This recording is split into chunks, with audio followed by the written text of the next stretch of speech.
Good afternoon. This is Dr. Sunstein of NSPC Brain and Spine Surgery, and welcome to our podcast. And also with me is my spine bro.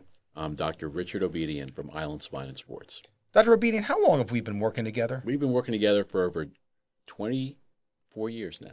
24 years ago. That's a long time to be working with somebody. It is. It's longer than a lot of marriages. It's longer than a lot of marriages, actually. And it is kind of a marriage in a way, because I probably speak to you even more than my wife, which is we know things that we shouldn't know. That's why we're the Spine Bros. And that's why we're here to discuss and entertain and inform and educate. Yes. So we have a special guest here today, don't we? Today, we've been today's special guest is extremely. All of our guests are special. All of our patients are special. But today I have a very special bond with Steve because his wife is my office manager. And she's been there as long as I've known you. Yeah, she's been there almost from the beginning. Yeah. Over 20 years. And Robin has been outstanding. She is outstanding. And unfortunately, her husband and his family have a history of having some spine problems. And they certainly have, and we've been involved with those. So we actually first met Steve. What year did we meet you initially? As far as being a patient, I should say. In 2007. 2007. So ish. And around that time, he was having primarily lower back complaints. Right. My legs, I couldn't. I'd have to sit down, wait 20 minutes, get up again and walk. It was a real interfering. So that's kind of a classic. He was having appearance lumbar of stenosis. Classic presentation of spinal stenosis. And so he went on to have a decompression with a fusion, and he did very well for a period of time. It was the best. And then that's very good. And we'll get into all the details of both his lower back and his. But primarily today, we want to focus on his neck. We want to talk about the neck because we haven't done too many examples of this type of approach to a problem that's very common. Correct. And not only that, but he's important because most of the patients that we've had on the podcast had surgery within the last 6 months, and you had your surgery 12 years ago, yeah. Mm-hmm. on your neck. That's a long-term follow-up. So you can. So anybody want to criticize us for not having good long-term follow-up? Here we go. So here we go. And I would dispute that. Yeah, we have good long-term follow-up on Steve. Yeah. And so why don't you tell us a little about yourself, Steve? Well, I obviously my name is Steve, and my wife works for you. I was athletic and in pretty good shape. And on my 40th, believe it or not, the day after my 40th birthday, I woke up, I couldn't move my whole left side. That's the beginning of the end when you turn 40. It was the day, it was literally, it was the month after my 40th birthday because it was the day before I was supposed to go to this party. Couldn't move. Couldn't move what? My whole left side. I was in so much pain, I didn't know what to do with myself. I just did this. So Robin worked for the physical therapy people at the time, and I went right to them. And they did stretching, this, that, and the other thing. They beat me up like a dog and kind of got me so I could move again. And then they took MRI and found out I had herniated disc. I think it was 2 at the time. Yeah. It kept going, but I ended up going to somebody in Stony Brook. He was a head doctor. He was neurosurgeon? Yeah, orthopedic surgeon. Orthopedic surgeon, okay. He was known, and I went to him and he said, "Look, you're too young. We're not going to touch this." And he sent me on my way. Went more for physical therapy, and then I saw a chiropractor. It was work-related. It was a comp injury. I went to a chiropractor who really, he was just snapping me. It wasn't really helping me, but, made me feel good, I guess. And then ultimately, Robin started working for you, and I'll never forget it because you looked at my stuff before you ever touched me and said, "I can fix him." That had to do with the neck at the time. Right. He had a couple of herniated discs. Yep. Before we operated, about 5 years before. The herniated disc started the back of the neck. The herniated disc in the neck. He had a couple of herniated discs in the cervical spine. Cervical spine. And we talked about possibly doing an ACDF, an anterior cervical discectomy infusion at that time, and he was actually very afraid of that operation. Because, and this was prior to when we had done his first operation on his spine, on his lumbar spine. This is prior to the lumbar spine. So you were way back. My neck having was a first problem hurt. With neck. He's had neck problems for many years. My neck was hurt in 1998. Okay, so this started in It all started 90s. then. Okay, and I couldn't work after 2001. I couldn't do it anymore. Right. So we were basically treating him symptomatically. He was, seeing a chiropractor, seeing physical therapy, taking anti-inflammatories, muscle relaxers, sometimes some painkillers to get him through these episodes. Okay. And I had offered him surgery a few years before we did his neck ultimately, and at that time he only had a couple herniated discs in the front, and I thought about doing an ACDF, and I told him, I said, he said, what are the risks? And I said, one of the risks of an ACDF is you might have some trouble swallowing. You might have some trouble that was eating the key afterwards. word. You could lose your voice, and he likes to eat. But these are these are very rare complications They are, of but an anterior cervical. one of my biggest They are fears very rare. is breathing or swallowing and not being able to. It's like a fear, like people are afraid of the dark, or that is mine. And the minute he said the swallowing thing, it's like, I'm out. There you go. That's I'll deal with I try to reassure him that it's. I'll deal with There it. you go. You got to be honest with people. Ultimately, the truth is, when we ended up having to do the surgery, which ended up being pretty much an emergency at that point because I was having problems with my legs. You rapidly got worse. In terms of like his neck symptoms.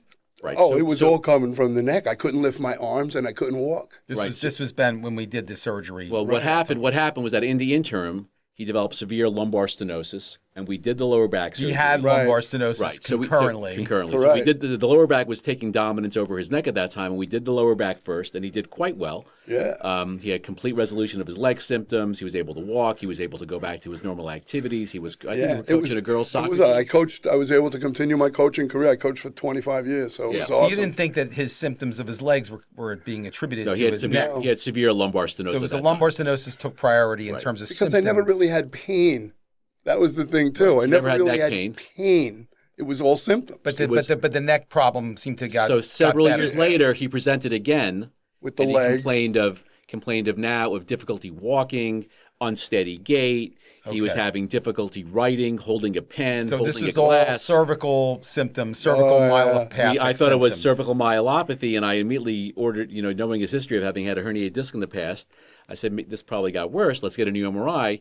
And am I missing anything? We covered all your symptoms. You covered it all because I like I said, Robin, when she would go to work, she'd open a bottle of water and put it in front of me because I couldn't reach up for it. You couldn't use your hands. I couldn't. The only thing I could do was shuffle to the bathroom and shuffle back. That's very typical. People Nothing with cervical. else. With I even said to myelopathy. Robin when she wheeled me in for that surgery, I said, unless they do something, I'm never walking again. So you were having trouble with balance. He was in very bad shape. You were not able to use your hands properly. I couldn't use my hands at all. You had trouble buttoning a shirt. Couldn't do anything. That's typical, with cervical myelopathy. And it came on relatively very quick. rapidly. So why don't you tell the difference between since you're the resident neurosurgeon and the to tell the details, the actual because when you get compression from herniated discs or stenosis in the neck, you can get two kinds of problems. You can get a radiculopathy, which is really what we see when people get very bad arm pain, numbness, and weakness, tingling. And then we can also get something that's more severe, which is called myelopathy, which is really what you were getting. Right. And the myelopathy is compression of the spinal cord, and it results in different kinds of symptoms.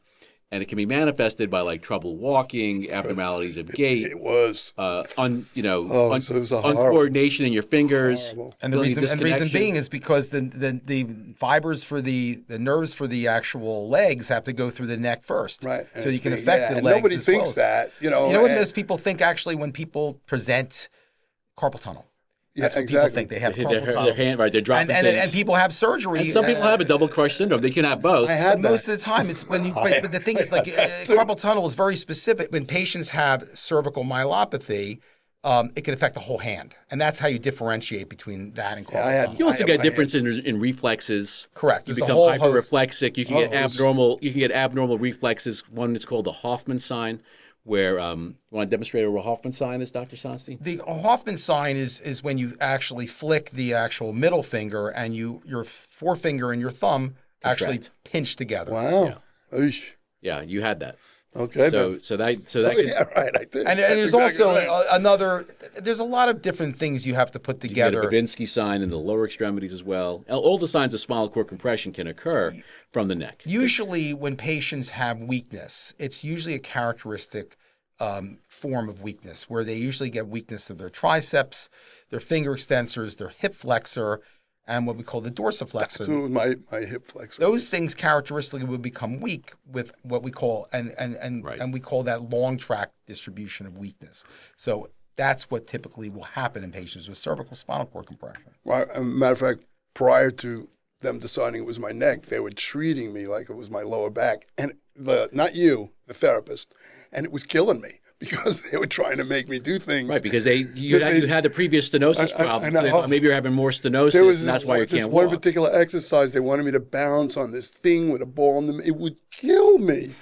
And it was finally, their office said, well, why don't you check their neck? Said, why don't we get an MRI of his neck? So look at Nick. And it was so one thing. So why don't we show his let's go to the, MRI? as Warner Will said, let's go to the videotape. All right, so here's an MRI of your cervical spine. So the thing about I think it was 4 levels. The thing about his spine is that he's got a reasonable, what we call lordosis or curvature of the spine, which is actually what you would like to see versus somebody who has a reverse of their curve, which is called kyphosis. So because of that, and because he has multiple levels of disease, he has 3, 4, 4, 5, 5, 6, 6, 7 of compression, you're a very good candidate if it comes down to surgery for doing what we call posterior decompression, posterior laminectomy. Because when you do, a 4-level ACDF, theoretically, there's a higher chance of getting injury to the recurrent laryngeal nerve, which can give you voice hoarseness, or you can have trouble swallowing and trouble eating. That's that's why we tend to steer away from it. The other thing this MRI shows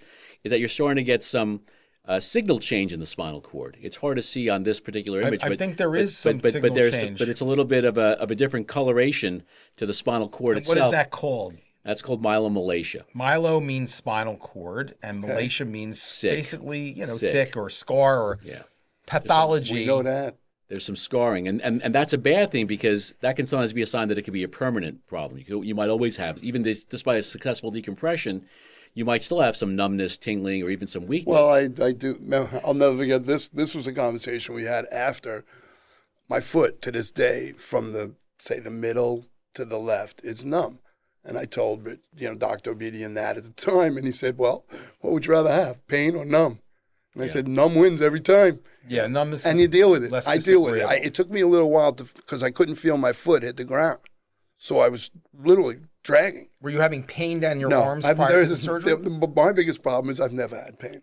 Never, so nothing going down the arms. He was more myelopathy than a radiculopathy. Yes. So he wasn't really having the classic herniated disc signs of a pinched nerve going down your arm and things like that. It was more unsteadiness. The other problem also is that when you do 4-level anterior cervical discectomy, which we have done, okay, the reason being is because you also have basically 8 surfaces to fuse.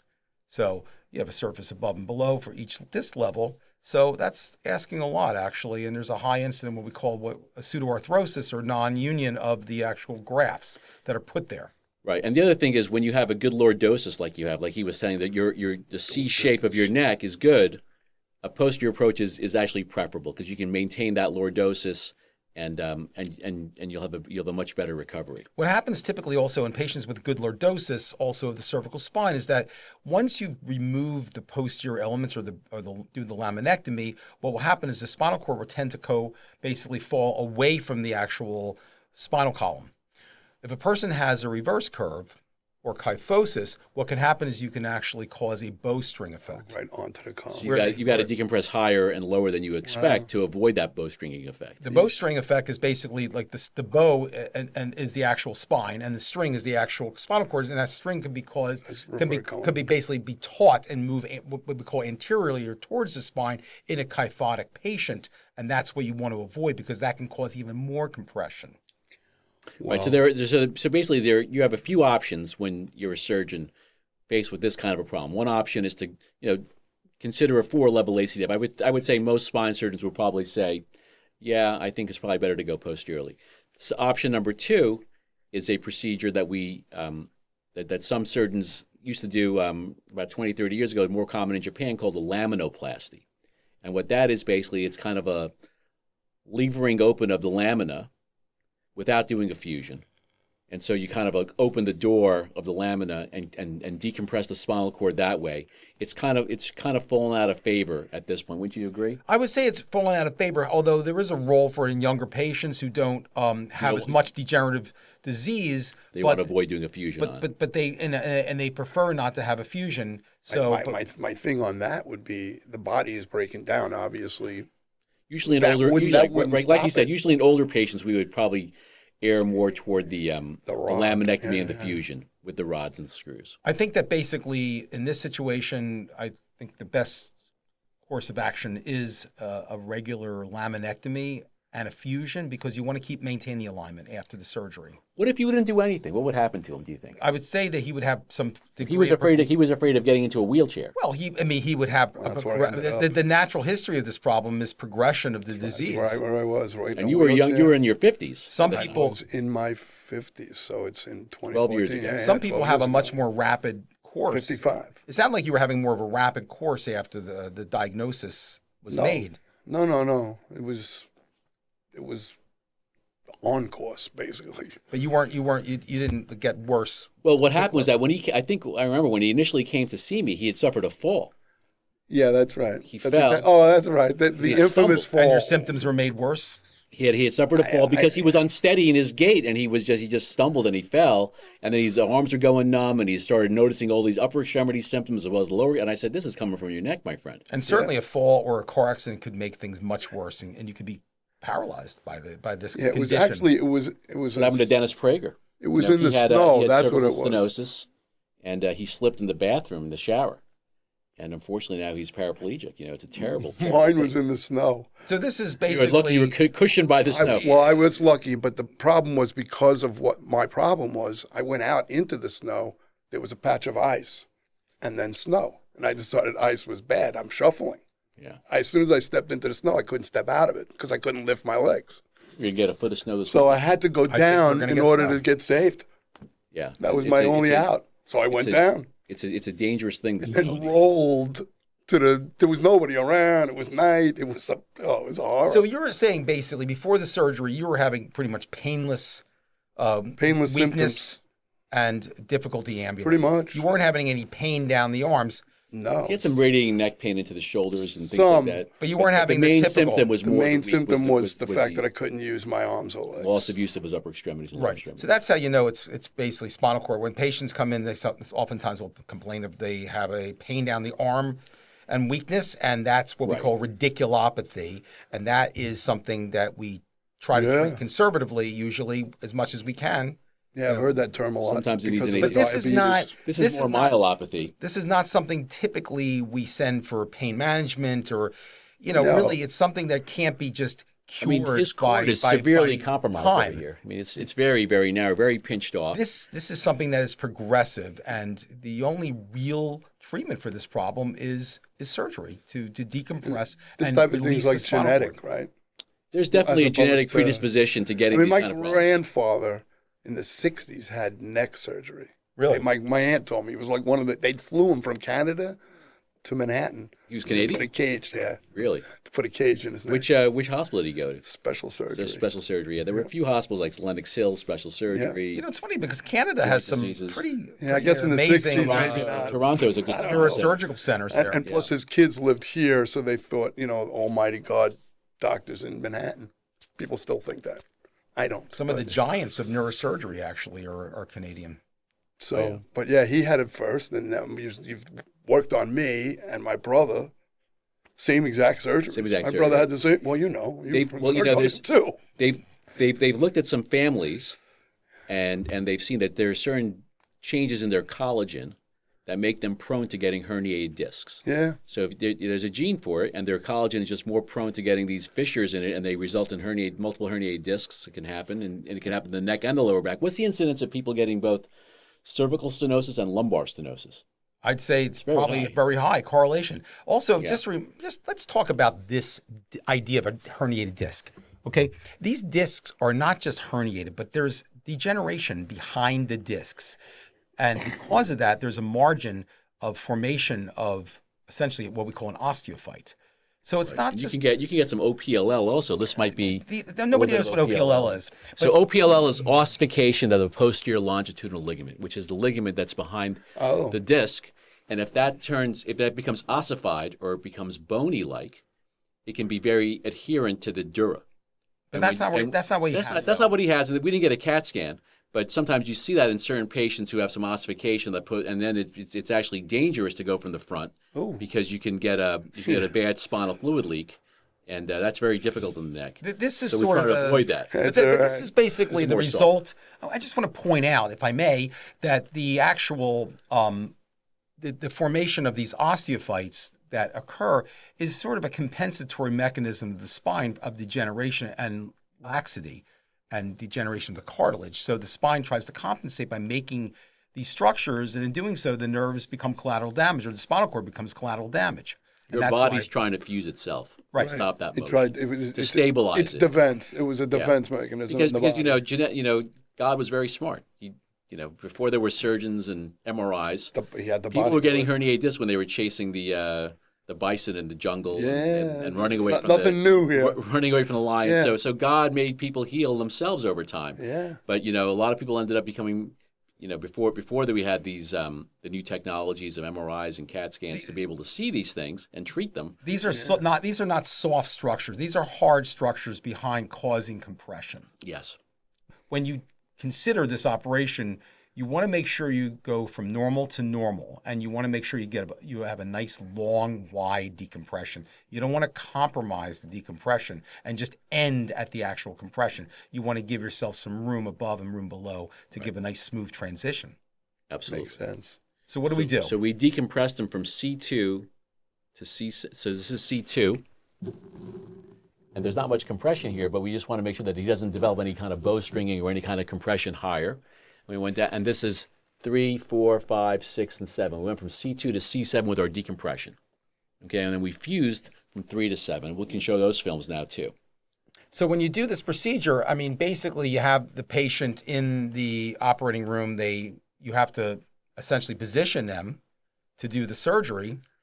So you have to actually do them with the patient prone with a clamp on their head, believe it or not. We actually had to put a clamp on your head that attached to the head of the bed to keep your head and your neck So it wouldn't move. immobile. We Right. don't want you moving. Right. Yeah, You don't want right. to. You don't want. And we Because don't want if the. there's- if, you know, even if waking you- up from even- anesthesia. You yeah. don't want to be. You don't want to be like waking up from anesthesia either. So the No anesthesiologist moving. has to make sure that you're. The anesthesiologist has to make sure you are completely, essentially paralyzed during the Right. surgery, That or makes sense. at least from the opening, and not or at least deep enough so that you're not going to wake up during the surgery in this Can't clamp. mess around with that. Right. Well, there are medications they can give you. Muscle, very strong paralytic agents. Muscle will basically, succinylcholine and drugs like that will paralyze the muscles. The problem is when you give this muscle relaxer, you essentially you prevent the monitoring people. We always monitor you during Yeah. surgery to make sure you're safe. If you maybe, I don't know if you recall that they did put wires on you before the surgery. These people Yeah, I don't remember. Your that hands, at your all. feet, your to head. make sure what we're doing is safe. So that can affect it. But you want anesthesia. It's an art in anesthesia to make sure you wake up during the surgery. Right. And there are different techniques they can use to give you deep anesthesia with just IV medication. It's called TIVA, and then that way you don't wake up in the middle of the operation. But in this you particular make an case. incision essentially from the bottom part of the skull, literally to the top of your, what we call the upper thoracic area, Yeah. to be able to expose this area, and you basically see the spine fully in the back, and you go out to the sides of the spine so that you have proper exposure, so we can put our instrumentation. Right. Those screws are called lateral mass screws. They're small screws. They're about 3.5 millimeters in width. And we went from 3 to 7. We didn't put a screw in every single lateral mass. You don't have to. But Especially since you're very degenerated and you have like a lot of Yeah, it's interesting basically how on one side stability you see from the this- osteophytes that are I see formed. the three. we put and- bilateral screws in 3, 6, and 7, and then we put on the right side at C4 and on the left side at C5. So it's totally stable. Oh yeah. And the rods are bent in a way to maintain your lordosis, which you can see on this view. You can see that there's a curve yeah, to it the goes rods with also. it. Right. It Yeah. follows the normal curve of your Yeah, neck, that's and you cool. maintain the lordosis. When you put these screws in, it's very important. You have to put them in so the screws actually go out, what we call lateral. They got ladders, so they're aiming this way, away from the spinal So they cord, don't Away from rub the spinal cord, So that's they don't right. rub the spinal cord. Right, that's the most important thing. So and they have good fixation that way. yeah, The screws and rods are both made of titanium. Yeah, I know. I keep trying to get them set off at the airport. They won't do it. They don't set off at the I've airport. tried. it's very rare that happens. I have actually. tried. I've really tried. Yeah, and you can, and because they're titanium, it's not magnetic, so you can get an MRI. MRI, right? It's MRI compatible, which is really excellent. And it doesn't cause as much scatter. I mean, artifact. Right, you can still get a clear image of the MRI with this hardware. Sometimes the older hardware with stainless steel or some of the other types of Screws up the implants, magnet imaging. it can affect your image. Imaging. Yeah. So so you woke up. We did the operation at Winthrop. At the time, it was Yes. Winthrop. It was not NYU yet. Right, it was Winthrop, the was first Winthrop. one. Right on the neck. Yeah. And so how did you feel when you woke up? Well, Did you know something immediately was better, or did it take some time before you started? it took some time because I had the collar and So you were in a collar afterward. We kept you in a collar for. You're moving for everything weeks, after like surgery. 6 That's weeks, the I was key. in that stinking collar. Right, he was definitely still moving his upper and Yeah. lower extremities. That's He the was- I one was thing good. when you- I when got you do- right up. I stood right up and I was able to walk. That night? So I noticed that, yep. That's Stood really me good. and up. your walking was better. You Yeah, didn't. I was able to lift That's my what legs. you want to do. You want to that be able to walk. unsteadiness was gone. First thing I noticed was I could lift my legs. So that proximal leg weakness that was preventing him from lifting his legs was already It was gone. better in the recovery room, And I felt my hands, That's very important. Yes. right, You which felt was like also something else. that was a change. and that was immediate in the recovery. That was in both of those things happened right away. As soon as I was awake enough to be up, I knew that. And they stood me up for my feet. So you walked that first day. Yeah. But the collar, I had to live with the collar, so I couldn't sleep in a bed for 6 weeks. I had to sleep in a recliner. And I used to, when I go to the bathroom, I'd look at the bed and say, it's only 5 weeks. Did they take away- I'll be back. I think the biggest change from 12 years ago and now with posterior cervicals is that we've become a little more liberal in letting people take the collar off earlier. I usually let patients, I would tell patients they don't have to have the collar in bed. Well, Yeah. interesting with the Depends if you move collar, your I had head. it on so long. You can move your head, When but- the nurse came, I don't know, it was weeks. It was like 4 weeks. She goes, let's take the collar off. I'm sitting at the kitchen table, and my time was spent in a different room. So it was the first time I was having the collar off ever. And I went into panic. I think people, She goes, we're going to call your doctor. I go, no, that's where my wife is right there. This is going to be bad. I think the problem is You're that embarrassed. people are I know. very mindset in the hospital, especially some of the providers in the hospital, besides the doctors. They make you feel like you have to keep this thing on, otherwise you're going to die. And it's not true because basically your instrumentation in there really is fixating you and holding you. Right. The collar's there more or kinda less stability to in the remind beginning. you not to move Oh, your neck do in any anything extremes. stupid. There's a fear that your head's going to fall off. Well, that's Some it. That is the craziness. fear that your head's going to just. not. But your head was well connected to your neck at that point. In the end, after the first time, the second time I took it off, I didn't have the panic. It was fine, and it's been fine ever since. Did you have a lot of pain after the surgery? No. Matter of fact, I have trouble identifying the pain. My blood pressure was high. So the doctor says to me, well, you're in pain and you're not identifying it. I go, that don't even make sense. I go, if I was in pain, wouldn't I just be in pain? Yeah. And he goes, not necessarily. So we're trying to basically tell our audience that having this surgery, it's not so bad. Well, I could tell you that. What are the negative things about the surgery? What are the things that people should think about when they were I considering can't, this? when sort I'm of thing? walking, I don't look up at all. So I feel like people think I'm this horrible person. I can't look at people because my head gets heavy. Has your range of motion been? My range of motion People are is- really afraid of losing their range of motion with a 4-level fusion. So, Well, how, let me how just far say can you bring your this. chin down to your chest? Can you? Well, I can do that. I can do all of that. And the reason why can you do that?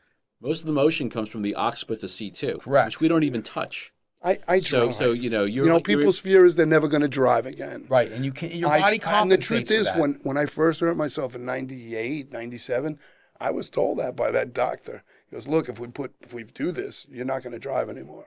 Yeah. Your So I body would have that compensates fear. by just using accessory muscles and things like that, and you see you're able to function normally. I mean, to despite argue having the all this driving hardware thing, in. I'm an Uber driver, so you- I you were- drive. you- Then you really know That's what that I do. how So, I drive around, so I can drive. so you can drive. There you go. Here's an Uber driver, And I'm about to play After posterior pickleball. cervical. I'm about to start playing pickleball, and I play golf. and there's no Right. reason Well, why you and can't. even soon after the operation, you were back to coaching And I soccer. was a couple of weeks absolutely later. out there you wore on the a collar, field. but you were out I on the field. I did wear the collar, but I was out there coaching, and that I've never really stopped anything. It never stopped. It just got better. You've gone about your normal life. You travel. You go on cruises. There's nothing. It made things better because I was more comfortable. I didn't have could walk. the How much of your pains and symptoms have resolved since the surgery? You think, looking back? since the surgery, all of my symptoms are resolved. All your I mean, my symptoms? walking, I couldn't have played golf. I didn't play golf for 10 years. He can And I hold the couldn't- mug now and I drink. yeah. Drink the spine bro mug. Very You good. see? That's right. I can do that. I Love couldn't the do big little that. toast. I can do things. Listen. One of the times I had to stand there for a snowstorm and watch my daughter and wife shovel as I stood in the living room, and that's a heartbreaking thing to watch that. Yeah. I don't have to watch that anymore. Last snows we got, I do the shoveling now. Don't shovel snow at all Well, you sound like my mom. because nobody should shovel snow Yeah, well, I have the unless they're 20 years I old. have the cordless shovel thing and a snowblower, so I don't actually shovel snow. Oh, they have a cordless one. And Oh, yeah, it's a cordless shovel. You don't It's shovel not your that own big. driveway, Dr. Sonstein? Not at all. It's that big. Plus, my cars, I park 3 cars up, Surprise. so I don't Shocker. have. I have about that much. I used to when I was a kid, but I know better not to do that. Yeah, so Well, you're afraid of getting a heart attack? You're afraid of hurting yourself? Everything. Well, that was A my lot of mother's. fears. That was my mother's biggest fear. You Don't shovel your shovel. driveway? I doubt it. I shovel my I have a You have a long driveway. I doubt so you I do. shovel the path from the driveway to the front door. Oh wow. Yeah, it's Like about 3 it. steps. I mean, it's going to be a bunch of. I don't think it's going to be as bad as they think it's going to be, but They're predicting a foot of snow this weekend. possible. That's right. Depends. But who knows? Things change. The fact that all they're the time. predicting that, we'll probably get 5 inches. I hope so. I hope it's Me less than- too, but I'm preparing this I hope time. that doesn't wasn't affect prepared. Monday morning. But the point is, I had to watch my relatives shovel stuff I should want to do. I should do backyard stuff. I couldn't do anything. Now I can do it's everything. You There's nothing I basically can't do got your now. life back. I called you after the surgery and I crying to tell you how I got rebirth. You guys made me born It's like you're again. born again. Yeah. Okay, you're a- Not religiously, I might add, but physically. Well, that's Nothing that's I don't. amazing. I know, can That's great lift. to know. I can. I'm off the disabled list now, as I put it. There's nothing I can. Even with Uber, I got to lift 50-pound bags, 60-pound bags. It affects. I do it. It affects your soul when you have so much pain and you feel And limitation. and you feel like you feel bad when you see your wife and daughter shoveling snow. Man, it's humiliating. It's a terrible feeling as a man to If have. I saw my daughter shoveling snow, I'd be like, I was thrilled to devastated. death. Devastated. You would. I would You be so happy. because you She has could if different you issues. wanted to.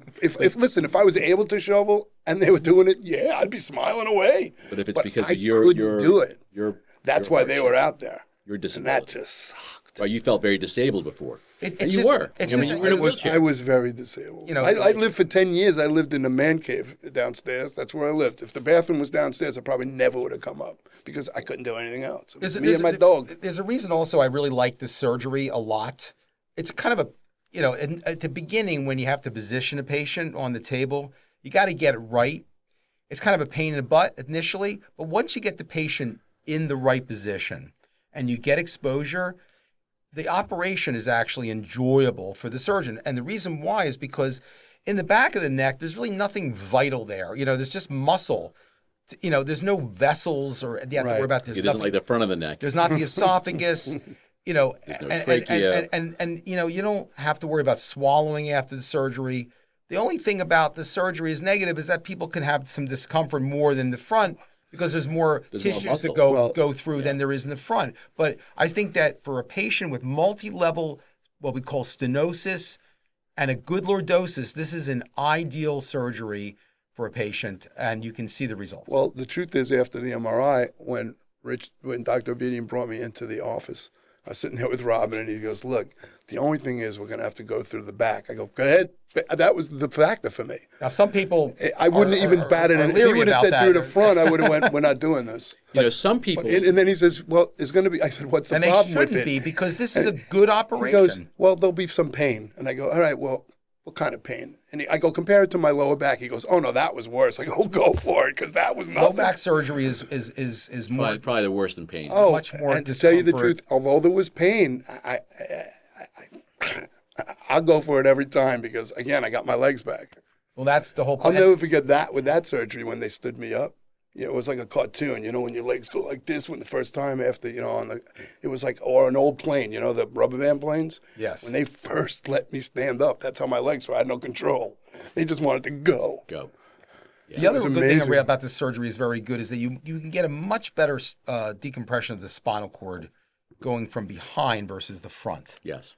You definitely get the whole spinal cord decompressed, and that's what's good about the surgery. And you can see the spinal cord being decompressed in front of your eyes. And sometimes you've got to do what's called a front and back, where you go from you go from the U decompression from the back, but there's still some compression from the disc anteriorly, and you have no option but to do a front and back. Although we really haven't done too many of those, very rarely. I can count the number of front and back for degenerative spine disease that we've done front and back on one hand, practically. I see other surgeons doing it like routinely, and I question that because, if you do the posterior part first, the vast majority of patients, I'd say over 90% of patients, have resolution of their symptoms. Not everybody has a perfect curvature either. Right. Some people If you have the kyphosis, then it's probably better to do a front and back to improve their anatomy. And then you do that from the front. But the thing is, like, even if you have not a perfect curve, but good enough, you still can get away with it. In my experience and his experience of doing it posteriorly. Yeah. Well, believe me. And especially if you have like what you described, OPLL, where that really is, fraught with complications going from the front. If anybody's nervous about getting this stuff, they really shouldn't. I mean, I can't say. It's normal. I was nervous. It's okay to be nervous before here I am, kind of surgery. I would 12 years later, and I'm more athletic now than I've been in a lot of years. Now, the truth is, I lost a lot of weight. That helped. Well, that obviously helps. But you were able to lose weight because you're able to be more active. But when you're sedentary and you're not just living in your basement man cave, you can't really exercise very much or be. Couldn't do anything. I couldn't do the Uber. I couldn't go out there. I was in my basement for 10 years doing nothing but put the dog watching TV. Yeah, it's a I can tell you everything there is on TV ever. It's just, it was a terrible existence. It's lonely, you don't get out there. You get depressed. See people. I'm a people guy. I love people. Yeah. And you've had not only neck surgery, you've had 2 back surgeries. 2 back surgeries. And look at you. And as a man, if you're not like vital, contributing, you feel bad. You want to be yourself. out there. The last back surgery too was that was an interesting one. Was that the redo? My last redo. Right. Well, we can talk about that as well. You went on to, one of the problems with having a fusion in the lower back is sometimes you can develop adjacent level disease over time. You had the lower back surgery first. Then years later, we did the neck. Yep. And then you started getting some leg symptoms again. Yeah. And this time it wasn't coming from your neck, but we got a new MRI of your lower back, which showed that you have what's called junctional stenosis, or stenosis above your fusion. So what we did basically at that point was, we tried non-operative treatment for a while, really wasn't getting better, and eventually, ultimately, he ended up having a revision operation, where we, explored the old fusion, took out the old hardware, and then extended him up another level. And he's done great since then. Yeah. And that was, 2019? That was in 2018. And that was a long surgery. I was on that table for 7.5 hours. So what I always tell patients is it's normal for you to be nervous. This is the first time you're having an operation on your neck, and it's you're going to be near your spinal cord, and it's a scary prospect.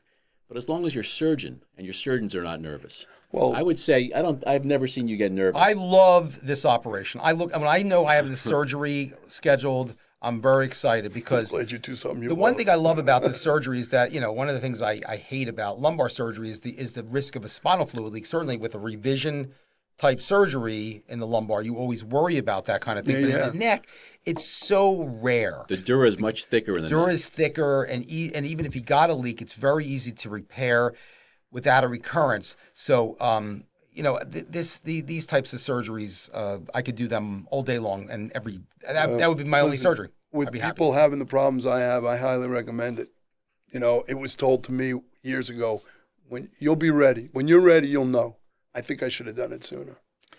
Well, you had some misinformation in the 90s when that surgeon said to you, you'll never drive again. And now not only you drive, but you're an Uber driver. Yeah. So I think that's a sign of... So here we are. We have a patient who's had a C3 to C7 posterior cervical fusion with screws and rods and everything else, and yet the patient is an Uber driver playing pickleball. So what does that say? And before being an Alaska, being an Uber driver, that's right. I went to Alaska. I was walking all over that, and that was even before the weight. So it was just. So it just shows that you actually don't have to lose range of motion in your neck. No, it's limited range of motion. I mean, okay, can I turn it off? I don't know that I could have anyway. I was going to say, I don't know that I could have turned it anyway. So I don't even... That initial MRI showed that you had degeneration in your cervical spine. Yeah, it was coming anyway. You already lost some of that motion. Right, that's the whole thing. The discs aren't working to begin with. That was my point. So when you compare it, to where you were at that time, you're not much different. No. If you compare the neck to where you were when you were, 10 years, 12, 15 years old, it's probably less. In my mind, it's better because I can't get worse. Maybe you can't do pole vaulting. Do you know what I mean? My Was he doing pole vaulting Yeah, before? well, you know what? If I had the rhythm, I would try that. But you know? pickleball, Pickleball. that's great. The gamble is I'm going to do it with Robin, so that's the gamble. The last time we did a sport together, it didn't go well. What sport was that? It was golf, and it was ugly. And that requires a lot of twisting. Patients will sometimes ask me, Doctor, can I love play the golf. piano after this operation? I'm like, well, could you play before? So, yeah. Well, listen, not only I work out my arms, specifically my arms, because they've atrophied over the years. And the theory being you can fix the muscles, you can't fix the nerves. So I figured, okay, I'll build up my muscles. And it works. My arms are much better than they were. I can pretty much do anything. Well, you're lifting 50-pound luggage. At least 50. Yeah. At least 50. And I could use tools and stuff like that, stuff that I would never have thought of doing. And you're back to shoveling. Yeah, Try to avoid shoveling. I mean, it is a known will fact. try and Shoveling avoid- is not a good thing for particularly for your back. I will try and avoid shoveling. Yes. I will. I think there's more, heart issues with shoveling. Although I'll tell you a funny story. I'll tell you, when I was a first year attending. But it's not a good biomechanically. It's not a good biomechanical exercise. It's not a good thing because you're putting your body in. The older you get, the worse it is. When I was a first year attending, I was in the doctor's lounge, and there was a blizzard, and it was just terrible. I ended up, I couldn't even get to the hospital. It was on a Sunday until like 1 o'clock in the afternoon because the roads were all clogged, and there was this one orthopedic surgeon who was literally giddy about the weather, and I look at him, I'm like, "What's wrong with you? Like, you like this weather?" Patience. He's like, "Oh, you don't understand. I'm going to get so busy. I'm going to see some." I said, what are you talking about? He's like, "Oh, I'm going to see so many ankle fractures. This is my busy season. That's going to be great." There are some sick people out there. Yeah. So we prefer that people not get injured in the snow and Like all the ice. A friend of mine was not a car mechanic, but he did body work. He goes, I love the snow. I know. They'll be coming More in car droves. Yeah. So Yeah. no, but yeah, odds are the shoveling I'll do will be minute. I don't do heavy. And if it's heavy wet snow, I'll walk You can away. hire somebody. Have the kids do it. Well, my son will come with the snowblower. Your grandchildren are a little young right now. Yeah, they're not ready yet. They're not ready. They're not ready, but they're cute, but getting they're not ready to there. shovel yet. Not quite ready, but we can start training them. I'll get his father to train I him. used to make good money.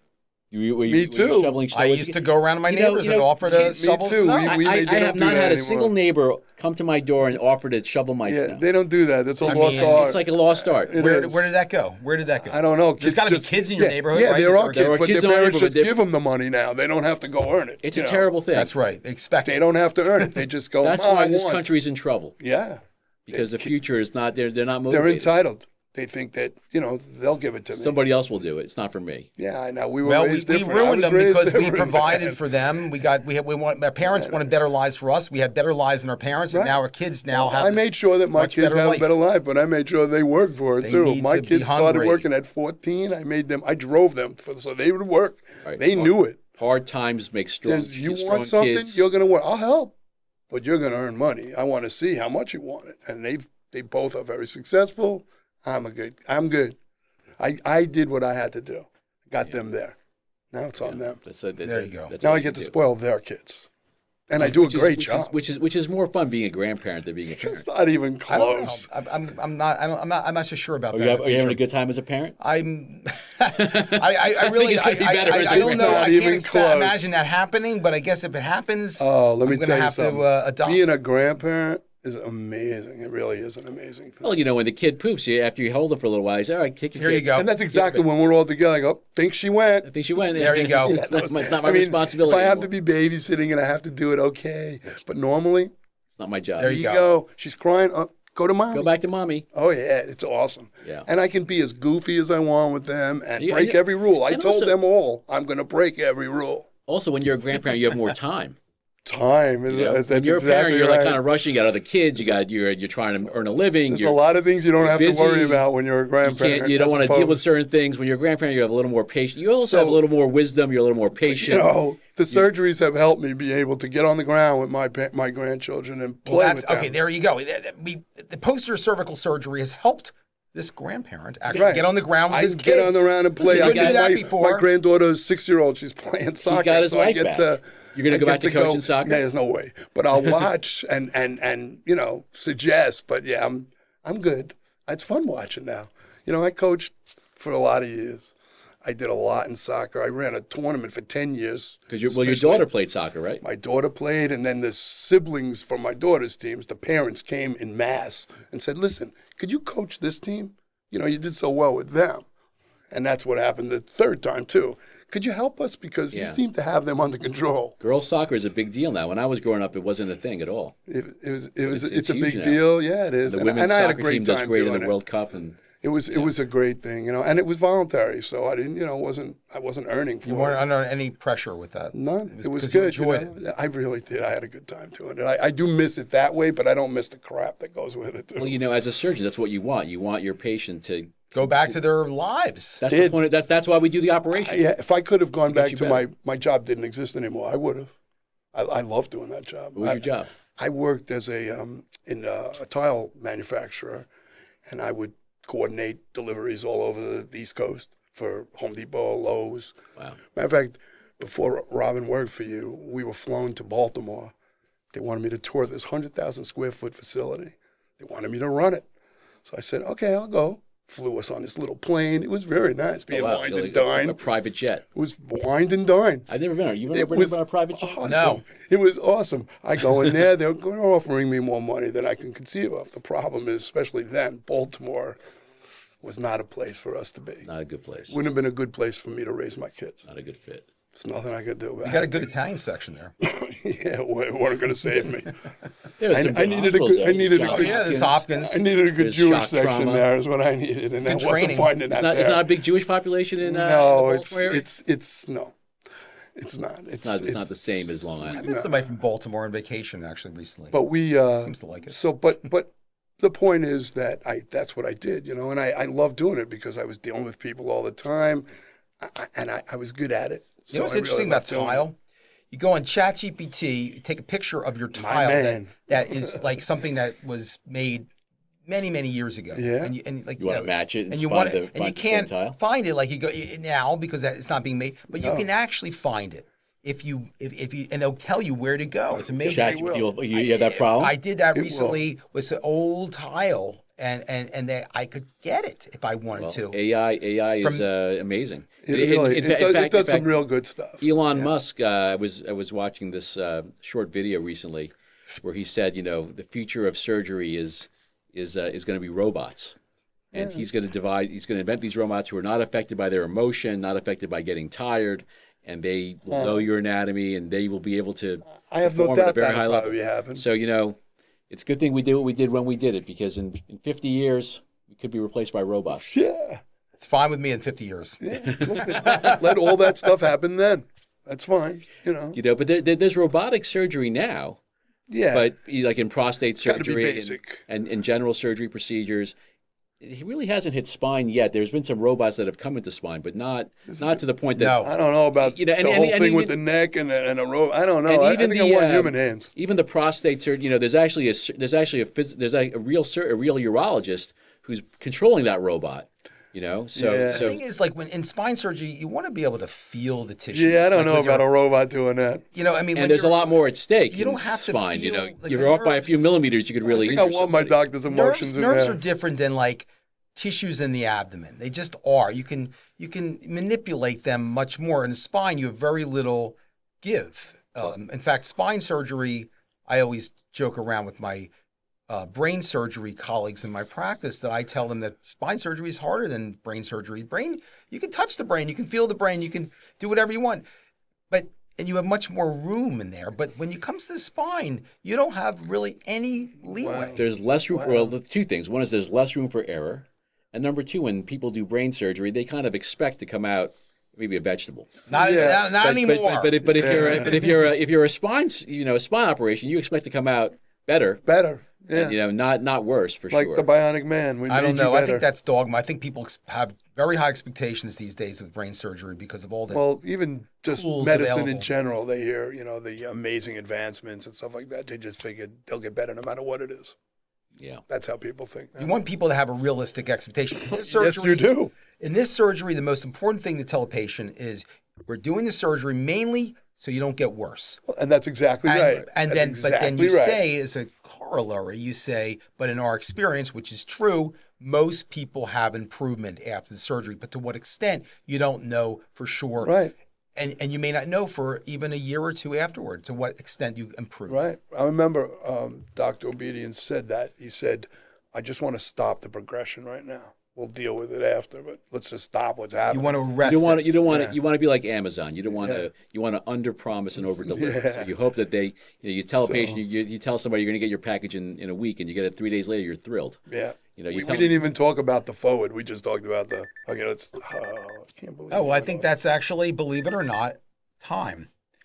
Well, it's Saved by the bell. My dog's along. So here we are. So basically, we it looks like you've had a really nice, successful surgery. We're happy to Definitely. have done it together. And it looks like you guys have a very nice, successful surgery too. And I was happy to have you do We it. enjoy working together, and we enjoy doing these kind of surgeries, especially the results that you've had. So thank you very much for coming out today Oh, and my talking about pleasure. your And thank you. Yeah. story. Thank We you. appreciate you coming in, both. Steve. Thank you both. We had a great time talking to you. Anytime. And, All right. I'm always up for it. Keep up with the pickleball and the. Oh, yeah, I and can't the wait. I'll let grandchildren. you know how Robin does. Yeah. Shit, but I told her we'll start from the very beginning. This way we're both at the very same level. It's the hottest sport in America now, pickleball. Problem is, I played paddleball my whole life, so everybody I you have talked an to about advantage. this said, you're just going to You're you're gonna natural. love it. But Robin, Not Robin the Robin world's was best sold athlete. to me, my wife was sold to me with, she's not athletic, but she can run. That's what her father would always say. She can run fast. Hey, look, as long as you have decent knees. Yeah, well, that's it. I got those knee pads ready. Anyway, Thanks thank, again, Steve. Thank you thank very you much, guys. Steve. Appreciate Great, it. Thank you.